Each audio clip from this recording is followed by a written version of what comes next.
So let us start with Wi-Fi. Wi-Fi is the wireless networking protocol that allows Wi-Fi enabled devices to communicate without the use of physical cables.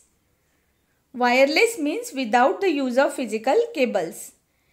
Actually, it is an industry term used to represent wireless local area network, that means LAN.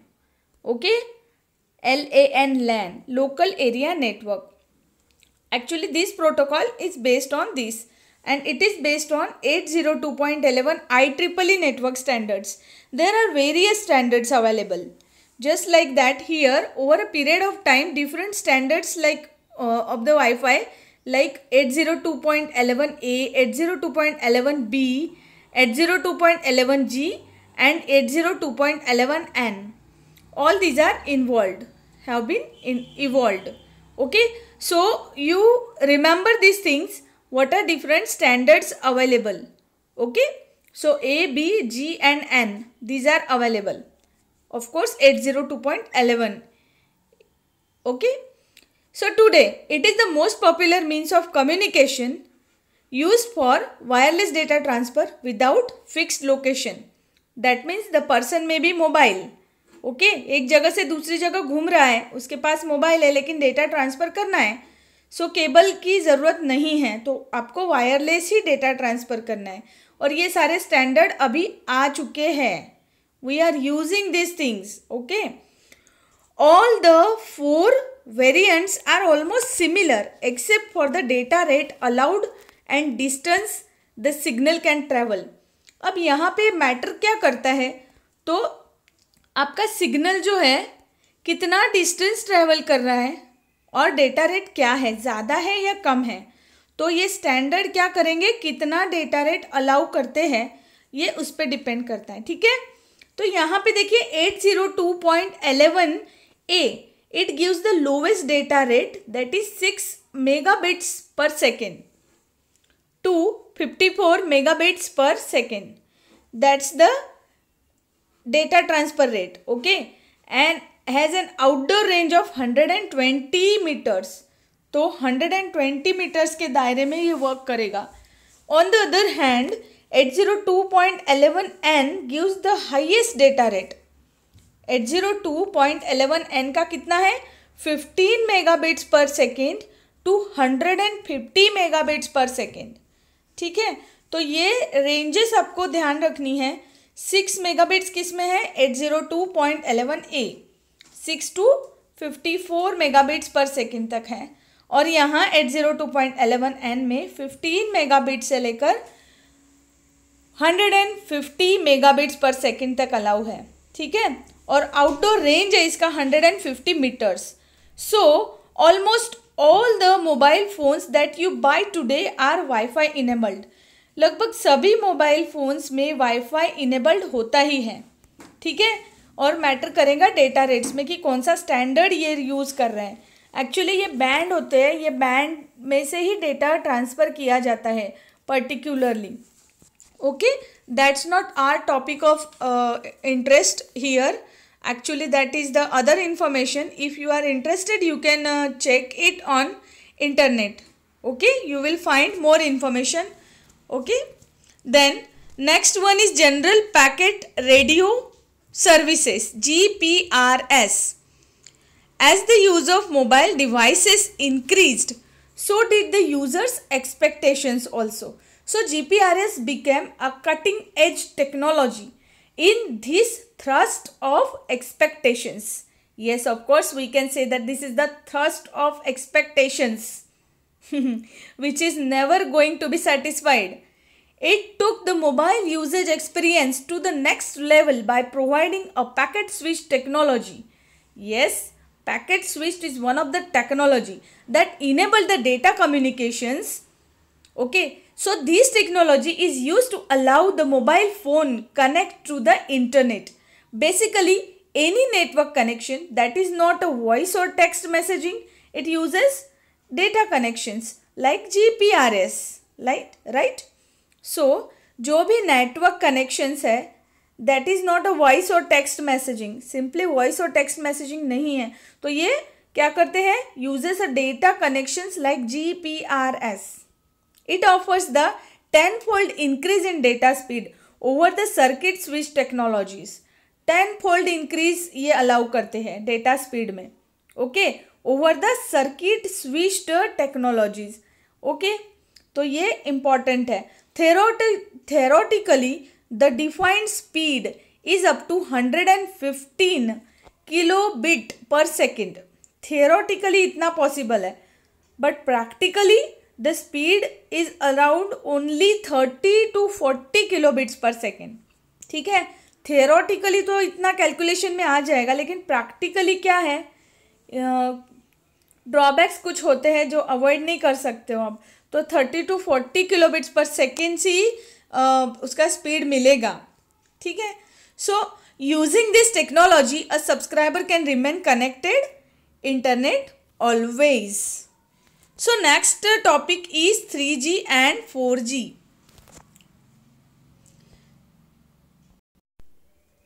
So the next is 3G and 4G.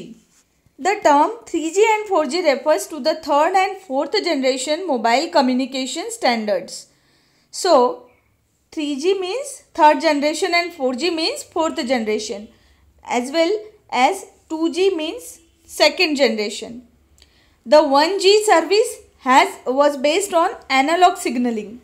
Analogue और digital दो type के signalling होते हैं, उसमें से 1G means analogue signalling होता है, और उसमें स्पीड मिलता था लगभग 19.2 किलोबिट्स पर सेकेंड. पर इसके बाद में मोबाइल डिवाइसेस और आते गए, फिर कस्टमर्स का इंटरेस्ट भी बढ़ता गया. ठीक है, और ये इसकी वजह से डिजिटल नेटवर्किंग भी बढ़ता गया. सो डिजिटल नेटवर्किंग और सर्विसेज भी मिलने लग गई. ठीक है. सो उसके बाद में 2G इवॉल्व हुआ, उसके बाद में 3G आया, देन 4G. नाउ उसमें रेट कितना मिलने लगा? 1.2 Mbps. पहले कितना था? 19.2 kbps. उससे सीधा इंक्रीज होके 1.2 Mbps, megabits per second. Okay. So next is currently we are using 3G and 4G networking technologies. Of course, there are evolved generations are also available nowadays. ये बुक का printing काफ़ी पुराना है, इसीलिए तब वो था. The 3G services offers faster data transfers up to speeds high as 3 Mbps. अभी 3G में 3 Mbps मिलने लगा. और पावरफुल मल्टीमीडिया सर्विसेज भी मिलती है that allows organisations to develop application such as online billing systems and video conferencing. ये सारी चीज़ें पॉसिबल होने लग गई. ठीक है. It also provides platform for many popular mobile phone games and which are full of graphics and animations also. So graphics and animations is also one of the main important part to be discussed. So using this technology, it is also possible to develop applications for mobile TV, instant messaging, video chatting. All these things are possible then during this phase. Then the only factor that might affect the usage is its subscription cost. आपको cost पे करना पड़ेगा तो अच्छा speed भी मिलेगा. ठीक है ना. आप लोग डेटा का स्पीड अभी देखते हो, कौन सा नेटवर्क सबसे अच्छा है, चेक करके आप मुझे बताना. Okay. So next is 4G networks. अब 4G में क्या होने लगा आगे? Advance mobile services such as video and movie streaming. ठीक है. अभी मोबाइल टीवी भी है ना, मोबाइल पे आप टीवी की सारी सीरियल्स वगैरह देख सकते हो स्ट्रीमिंग अच्छे से. ओके. और वो भी हायर स्पीड में as compare to 3G. 3G से बढ़िया स्पीड 4G में मिलने लगा और can offer download speed up to 100 Mbps. कितने तक मिला? 100 Mbps तक. और अपलोडिंग का स्पीड 50 Mbps. बहुत ज़्यादा स्पीड मिलने लगा. ठीक है. अपलोड भी फास्ट होने लगा. It has far expanded coverage and hence offers more और less constant connectivity. The 4G networks are in its infancy stage yet, but its coverage में एक्सपांड रैपिडली. अब यहाँ का कवरेज क्या होता है? रैपिडली एक्सपांड होने लगा है ना. फिर क्या हो गया? 3G और 4G जो भी नेटवर्किंग है, they both have great deal to offer in terms of speed and quality of the data communication. अब डेटा कम्युनिकेशन आप देखने जाओ तो ये खुद ही में इतना बड़ा सब्जेक्ट है, वास्ट सब्जेक्ट इट इज़। क्योंकि देखिए डेटा तो दिन ब दिन बढ़ते ही जा रहा है, बढ़ते ही जा रहा है। अभी आप आजकल देखोगे तो डेटा साइंटिस्ट की पोस्ट होती है, जो डेटा मैनेज करना सीख लेते हैं ना, तो ये सबसे बड़ा पोस्ट होता है। So that is a big, very much big, that means it is very, it matters a lot. Okay, next one is Bluetooth. The mobile phone usage gave rise to the need of sharing data. अब mobile phone तो आ गए भाई, data sharing भी important है और वो भी wireless network. Okay, from one mobile to another mobile. So SMS could do what at what extent, तो इसमें भी कॉस्ट तो लगेगा, डेटा कितना ट्रांसफ़र हो रहा है। Okay, the wireless technology called a Bluetooth as a boon, it comes as a boon, किसी एक इसकी तरह आ गया है वो कि ब्लूटूथ ये इतना एडवांटेजियस है, एक्सचेंज कर सकते हो आप data over the short distances पर। हाँ, डिस्टेंस ज़रूर मैटर करेगा। It used the short wavelength radio transmissions in ISM, that means industrial, scientific and medical band for communication. ISM band, industrial, scientific and medical band. So ये जो transmission होता है ना बच्चों, तो उसके लिए बैंड डिसाइडेड है।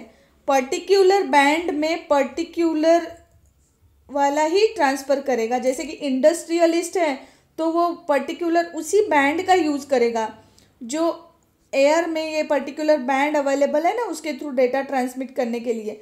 सो इंडस्ट्री वालों के लिए पर्टिकुलर है, मेडिकल साइंटिफिक रीज़न के लिए अलग है, तो उनके बैंड डिसाइडेड है। ठीक है, पर्टिकुलर बैंड में ही वो ट्रांसफ़र कर सकते हैं, डेटा कम्युनिकेट कर सकते हैं। Okay, so this technology helps us to create the personal area networks, और इसी की वजह से पान जो है वो डेवलप हुआ, personal area network with the high level of security. अब इसमें क्या हुआ, लेवल ऑफ सिक्योरिटी हाई हो गई। देखिए यहाँ पे ब्लूटूथ का लोगो, आपके मोबाइल डिवाइसेस में ब्लूटूथ अवेलेबल होता है ना, that's the symbol for Bluetooth. अब यहाँ पर जब हम लोग इस तरह से सर्च करेंगे, देखिए ब्लूटूथ का सिंबल आप देख पा रहे हो, मेरे स्क्रीन पर भी है। ठीक है, सो ब्लूटूथ और डेटा ये बहुत ही इम्पॉर्टेंट चीज़ें हैं। The idea of Bluetooth was initially conceived by company named Ericsson. कहाँ से आया था ये idea? So it was from Ericsson, right? सबसे पहले उन्होंने आइडिया दिया, later developed by almost all other companies. उसके बाद में सारी कंपनीज डेवलप करती गई।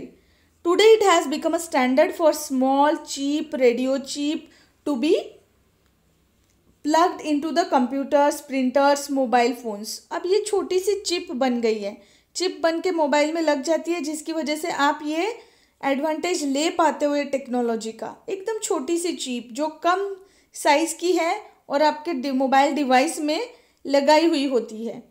ओके, और ये कंप्यूटर्स में भी लगती है वाईफाई के लिए। ओके, प्रिंटर्स और मोबाइल फ़ोन्स में भी। Okay, and the other electronic devices also. Okay, the Bluetooth chip transmits data at special frequency to receive Bluetooth chip. अब यहाँ पे क्या होता है, स्पेशल फ्रीक्वेंसी होती है। रिसीवर जो होगा ब्लूटूथ चिप का, वो भी स्पेशल फ्रीक्वेंसी रिसीव करेगा। The receiver chip then gives this information to the computer. Receiver का चिप जो होता है वो कंप्यूटर को इंफॉर्मेशन देगा। मोबाइल फ़ोन और any other electronic device that it is associated with. You all must have seen a Bluetooth enabled mobile phone. सबने आपने देखा ही है, that can pair with mobile phone headset. ठीक है, ब्लूटूथ डिवाइसेस जो headset होते हैं मोबाइल के, वो भी ब्लूटूथ वाले होते हैं। Okay, figure 13.1 shows a logo of Bluetooth, जो मैंने अभी आपको दिखाया। Any device having this logo indicates that it is Bluetooth enabled. So this is the logo, and next we are moving to the smartphones and tablets in the next lecture.